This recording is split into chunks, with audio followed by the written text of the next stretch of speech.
All right. Welcome back to First and Short, your first place to get short bits of college football news and analysis. Today is Thursday, August 28th. My name is Mashfik. Hello, hello, and my name is Aaron. Yes, sir. And we are here to talk about week one. We got some really big games. We're gonna get into that in a little bit. Just want to do a quick little intro. We want to make sure that you guys are following us on YouTube. If you're watching this video, thank you for please subscribing and liking the video. If you were on the video side, check out the audio side. I listened to our the other day, Aaron. I was going to work. I was listening to our audio podcast. We sounded good, man. So, follow us on Apple Podcasts. We're on Spotify. We're on all those channels. So appreciate that. Today's agenda, week one is here. Top 25. We'll give a quick overview of where all those teams are playing.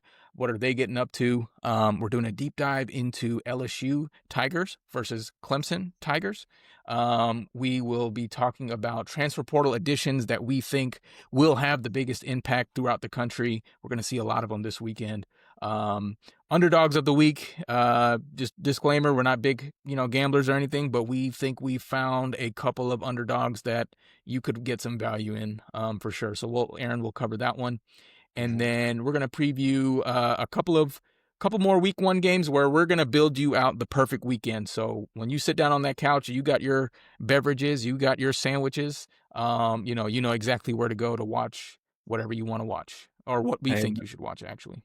That's right. Football is back. So let's get right into it. So first things first, top 25. Let's talk about some of our marquee matchups, right? First on the list, you got Texas playing Ohio State, the defending national championships. We talked about this last episode. It's really worth, going back and taking a listen into our deep dive on that. Next on the list, we have Clemson versus LSU, the battle for Death Valley. Sounds like something we should have been watching on HBO on a Sunday night. But we'll be going into a deep dive on this game later in the episode. Next, for one of those key, matchups, we have Notre Dame and Miami playing on Sunday. It's a historic rivalry. It feels like we've been, tuning into the Celtics and Lakers with this one. The storylines here include, how Notre Dame, how do they bounce back after finishing second last year, coming so close to winning that national championship? And how does Carson Beck bounce back? He got injured in the SEC championship last game. He didn't finish the way he probably wanted to, and he took a not so ceremonious exit out of Athens, right? And then lastly, key matchup: number 8 Alabama is going down to Tallahassee to play Florida State. It's a great game to kick off for Alabama. They're on the road against a team that is in survival mode right now. I think Alabama is a very, very underrated team this year. Kalen DeBoer has his old pal, Ryan Grubb as the offensive coordinator, and he will be cooking. Mash, what are your thoughts on? Yeah, absolutely. So I'm watching all these games, assuming, YouTube TV and Fox Sports, they figure their thing out. But something about Clemson and LSU, we'll talk about it later. Something about that one is just, kind of near and dear to my heart. I used to live in Baton Rouge, by the way. So I enjoy watching the Bayou Tigers. But in Alabama, that's an interesting one to me. They are like you said, they're very underrated. I think I don't think people are talking about them enough. I think they're going to do something special this year for sure. We've got some other ranked teams playing this weekend, obviously, top 25. So, number 2, Penn State, they're going to be hosting Nevada. Penn State, a lot of the media, types, they're penciling them in as the national champion. So that'll be an interesting game to watch. A lot of improvements on offense at that team, and also on defense. They got, Jim Knowles from Ohio State. That is a very revamped team right there. Number 5, Georgia, they're taking on Marshall. I think that's just, we'll see, we'll learn a lot about Gunnar Stockton and what all the new additions will look like there.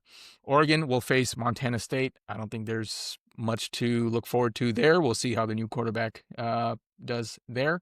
Arizona State plays Northern Arizona. Maybe we'll get an idea of how their new rushing attack will look without Cam Scatterbo.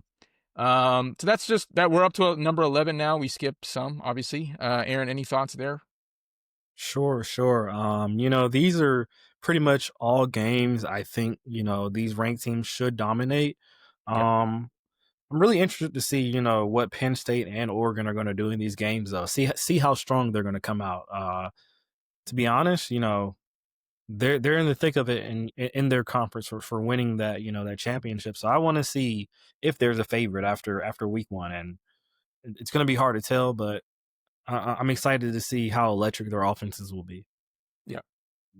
Yep. And so when we move down the top 25 list, next, I'm seeing South Carolina. They have to play Virginia Tech. I believe that's a game going on, in Atlanta this weekend.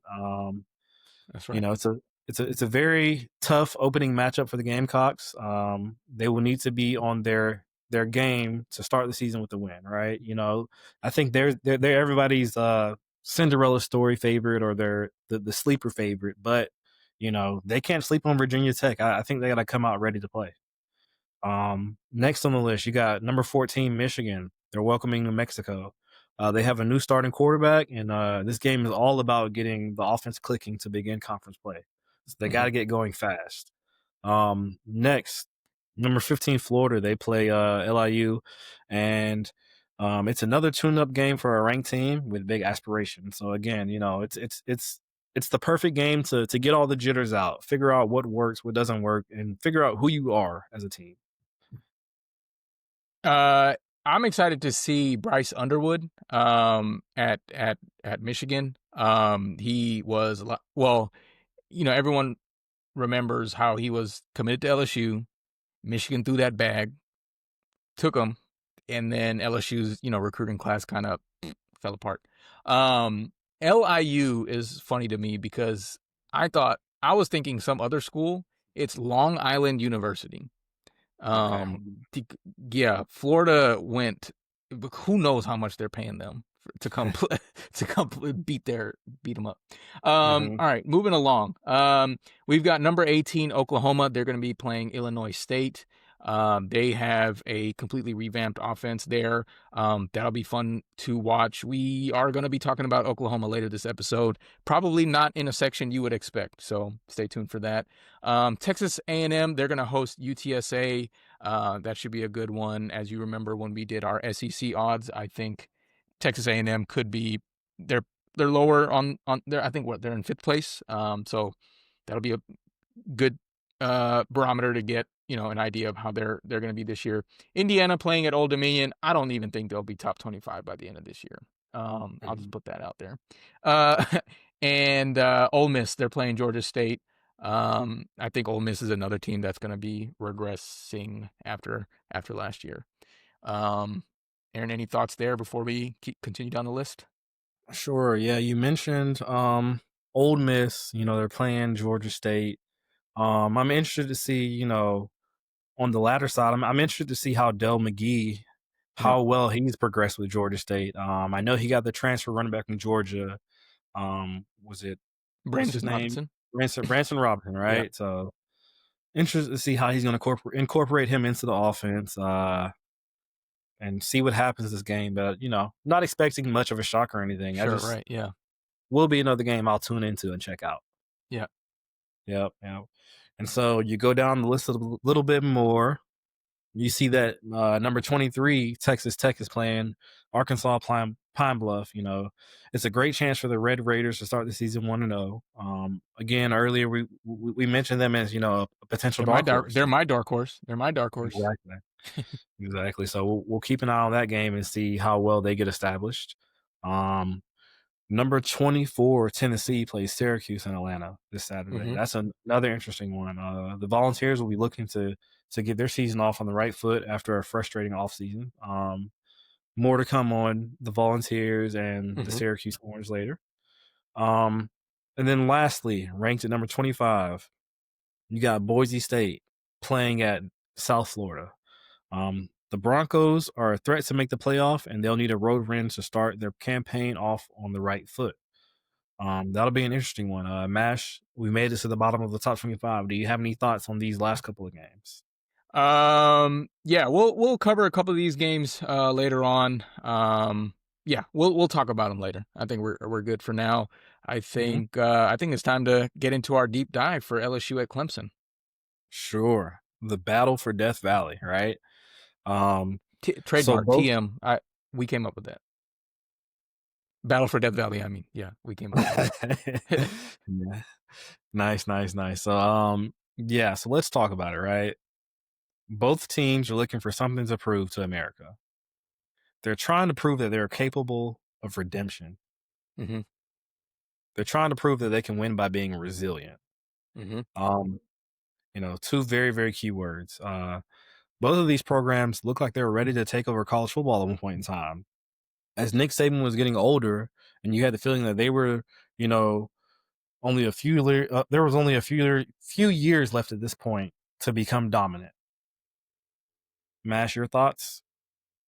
It's pretty well known. LSU has lost 5 straight home openers. That goes back to the Coach O, to the last coach. Mm-hmm. On one hand, shout out to LSU for scheduling quality opponents. On another hand, what does that do to the mentality of your team? For the rest of the season. As for Clemson, Clemson has some seemingly regressed almost every year since 2019, which happens to be the last time both of these teams played in the national championship.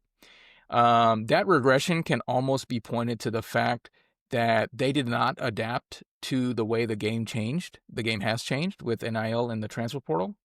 Mm-hmm. So exploring the theme of redemption, right? That means something has to change. If you need to redeem yourself, something has to change. So this year, what is new this season for these teams? Okay, sure. So there's a lot new for both of these teams, right? But in different ways. So for LSU, they've got a new offensive coordinator, Joe Sloan. He was internally promoted. On the hmm field, they plugged in a lot of holes from last year. It had a lot to do with their top rated portal class, as we mentioned before. Some of the key additions they needed help with on the defensive line and edge, you got Patrick Payton. He's a transfer from FSU, day one starter on the edge. hmm Um, at wide receiver, you got Nick Anderson from Oklahoma. He set Oklahoma's freshman record for touchdown receptions, and I think he's a really, really big physical receiver. I think he's 6'4". Um, you have, the replacement for Mason Taylor. He went in the second round last year. So they definitely added some depth with, the transfers we mentioned and more SEC transfers. They did not add a running back, an area in which they struggled in last year. So it'll be Yeah. interesting to see how dominant their run game will or will not be. hmm You let's get into Clemson. So for Clemson, they dabbled in the Yeah. transfer Dabo portal. dabbled. Dabo Dabbled. dabbled. Yeah, that's right. He dabbled. He added 3 guys, so emphasis on It- dabble. yeah. He got 1 DN, 1 linebacker, and 1 receiver. More importantly, they added Tom Allen from Penn State. Clemson, of course, they had a bit of a dip on the defensive side of the ball after Brent Venables took the head coaching job at Oklahoma. Natural degradation. And this is probably one of the best hires you can make in order to fix that problem. He did great things at State College, and I imagine he'll do the same in Clemson. Uh, so, in order to win with resilience, these teams will need to lean on their strengths and continue to build on that. Um, Question for you: Mhm. what worked well last year for these teams that they'll need to lean on this year? Right. So if they're being resilient, that means right, they're trying to push through, they're trying to use what they're good at to continue on their path, right? So for both of these teams, their biggest returning strength is going to be the quarterback. Especially this year with so many of the top programs starting a new quarterback. These teams can rely on their returning quarterback. So I'll start with Clemson, Kate Klubnik, staple name in college football for this year. He's matured into a veteran quarterback, I think, who understands, Garrett Riley's system. They've been at it for 3 years now.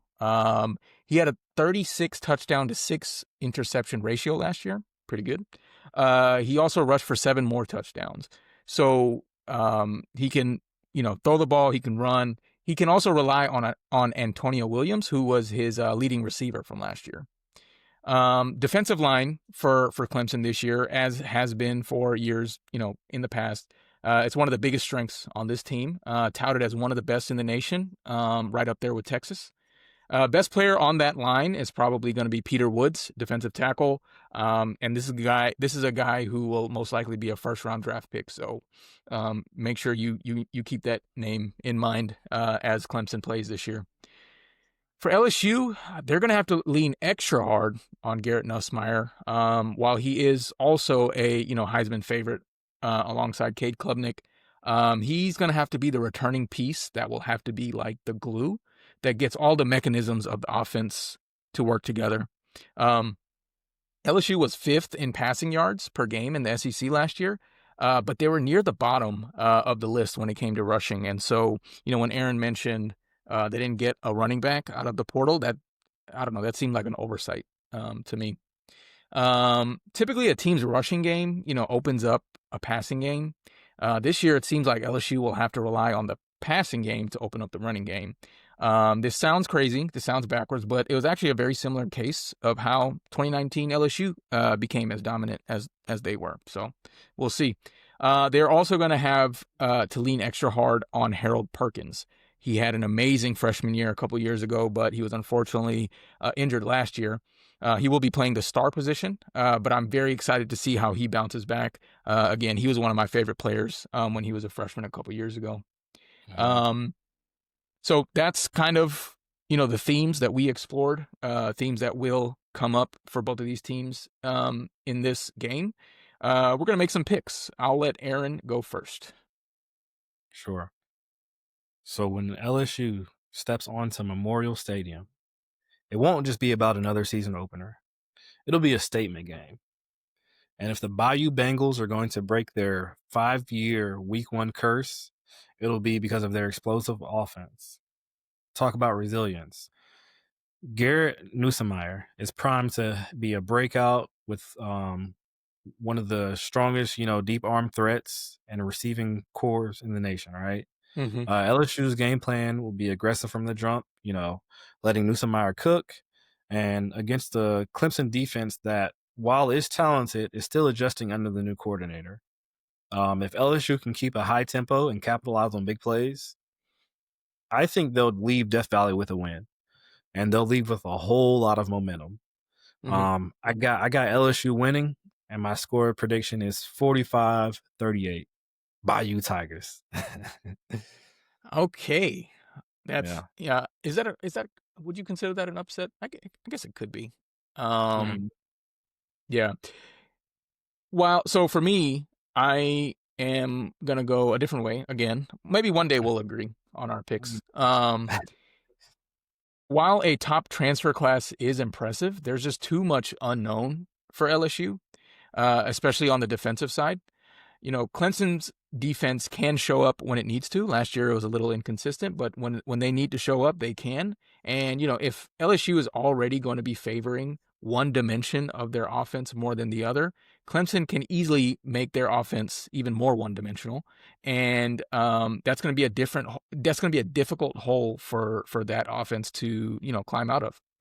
While Clemson's rushing attack is a question mark this year with Phil Maffa in the NFL now, we can at least assume they will try to be a more balanced attack.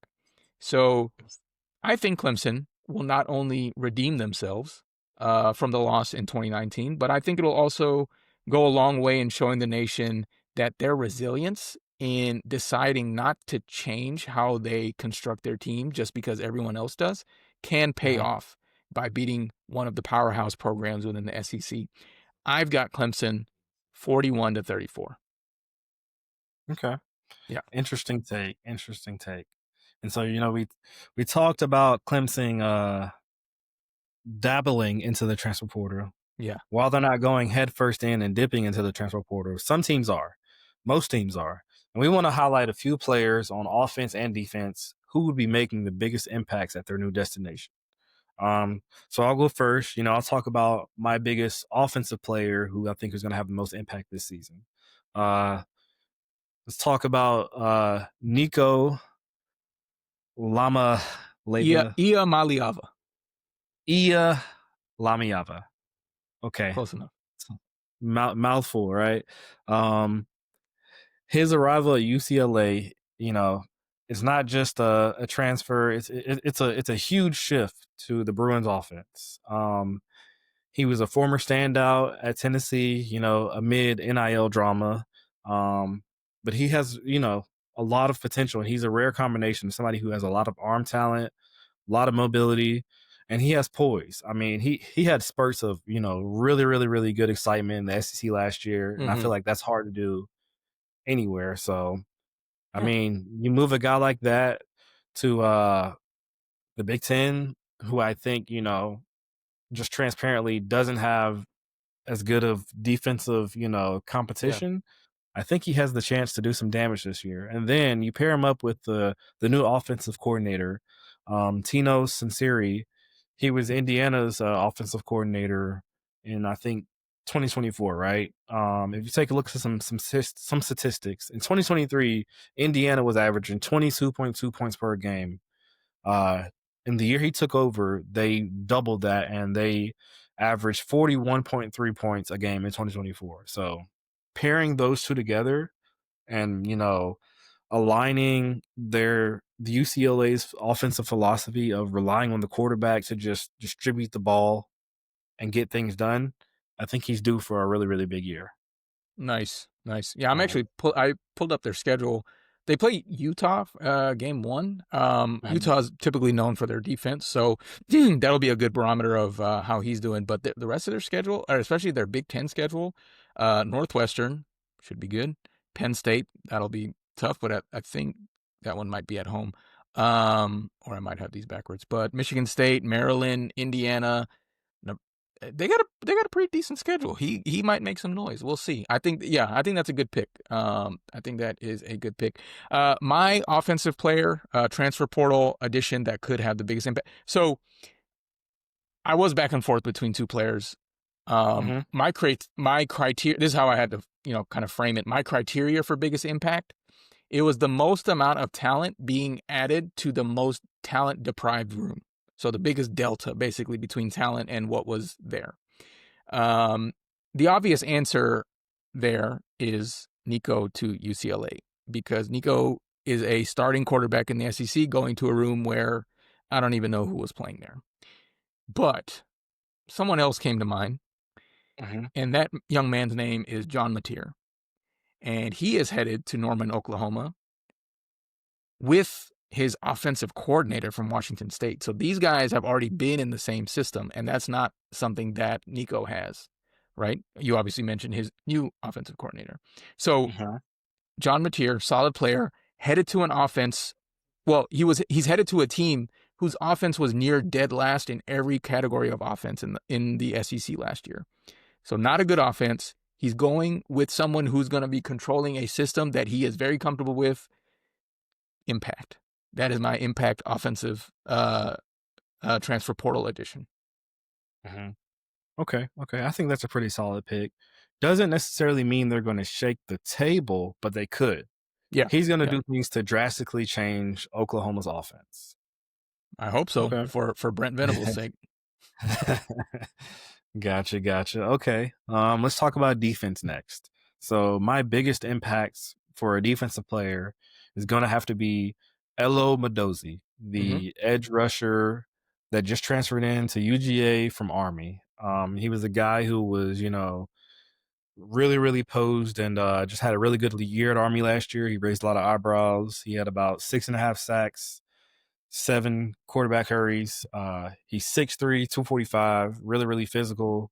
Um, and he's joining a Georgia defense that's, pretty strong. And he's filling in shoes that they recently lost. They lost Jalen Walker in the NFL draft last year. So he has big shoes to fill, but I think he has the potential to do it with the supporting cast around him. So Yeah. short and easy for me, pretty straightforward. Gotcha. Yeah, I think mine's pretty short too. We've already kind of mentioned him before. My best transfer portal defensive player addition is Patrick Payton, FSU to LSU. Mhm. Um, Actually, now that I think about it, he didn't even have to go that far. He was an All ACC edge rusher, and he is headed to an area of need at LSU. I think that a lot of that skill will obviously translate, and so yeah, that's that's that. Okay. No, that sounds good. So we talked a little bit about transfer portal impacts. We talked about the top 25, took some deep dives. Let's talk about the games that aren't giving us warm fuzzies, right? Let's talk about the underdogs of the week. So again, not much of a betting guys, but a game that we have on our radar. So these over and unders and statistics are all from FanDuel. The first one I have on my list is Syracuse and Tennessee and Atlanta. Um, Tennessee has the 13 and a half point spread favorite towards them. This is very interesting to me. Tennessee's bringing in a new quarterback and Joey Aguilar. He's a guy that, had a really, really explosive time at App State, and he went to UCLA, but I don't think he ever officially played there. No, Is that nope. is that Him and Nico just swap places. swap places? So that's ironic and pretty insane. I'm interested. I'm interested to see what he's going to do. Um, hey, he's got big shoes to fill and a lot of pressure just because the SEC is different. Yeah. On the other side, you got Syracuse's head coach Fran Brown. I was really, really impressed with what he did last season. He made a strong, strong running in the ACC, and he finished pretty much,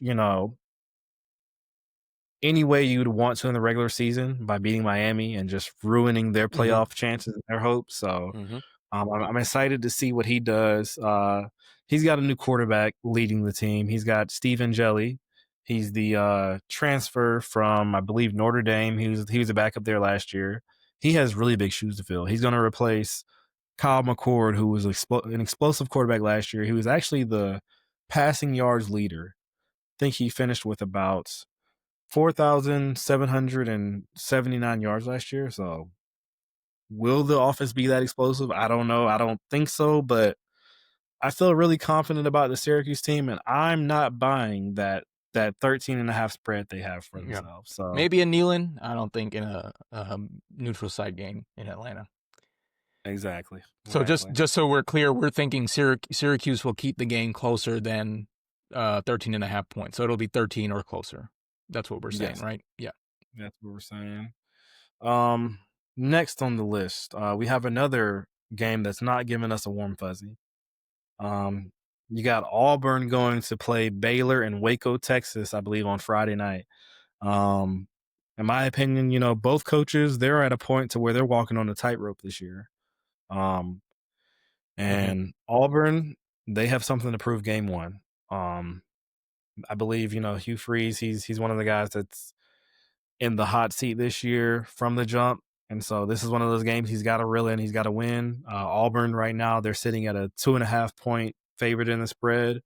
Um, I don't know how well they're going to do just because of quarterback struggles. So you have Jackson Arnold set to start, but Hugh Freeze, I mean, he's okay with bringing in Ashton Daniels and Deuce Knight and seeing them getting potential playing time.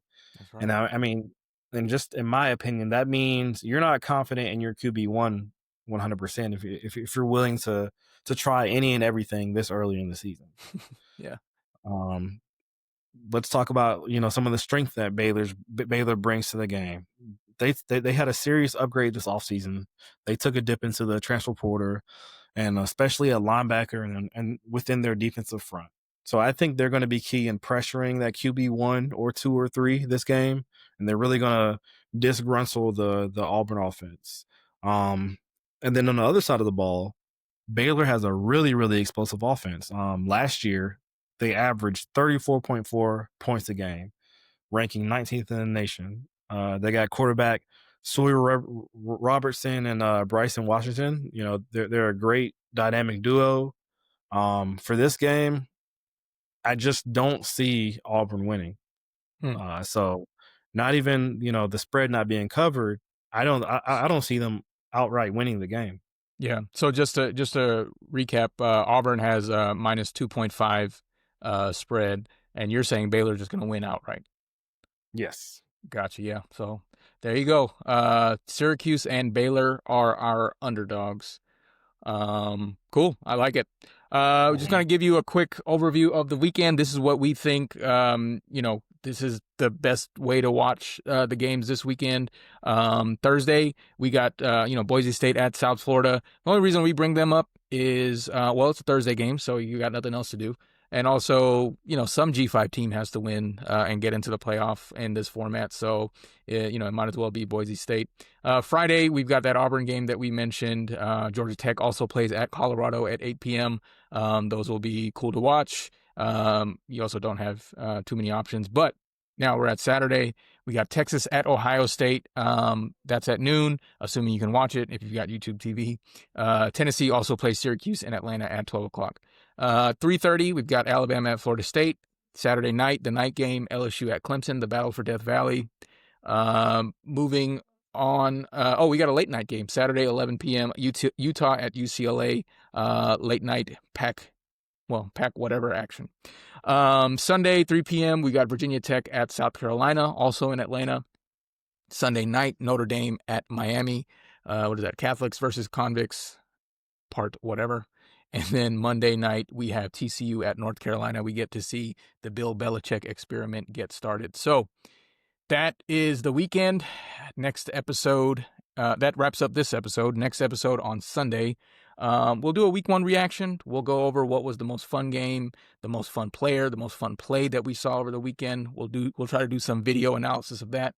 We're actually going to play a game amongst ourselves, and it's going to be called Saturday, where we compare two teams, multiple teams, and we'll see who had the sadder day. And we'll crown a sad boys of the week in that regard. If we want to update, if we need to update you guys on any of our trackers in terms of Heisman, hottest coaching seat, dark horse picks, if we see a lot of movement there, we'll let you guys know that.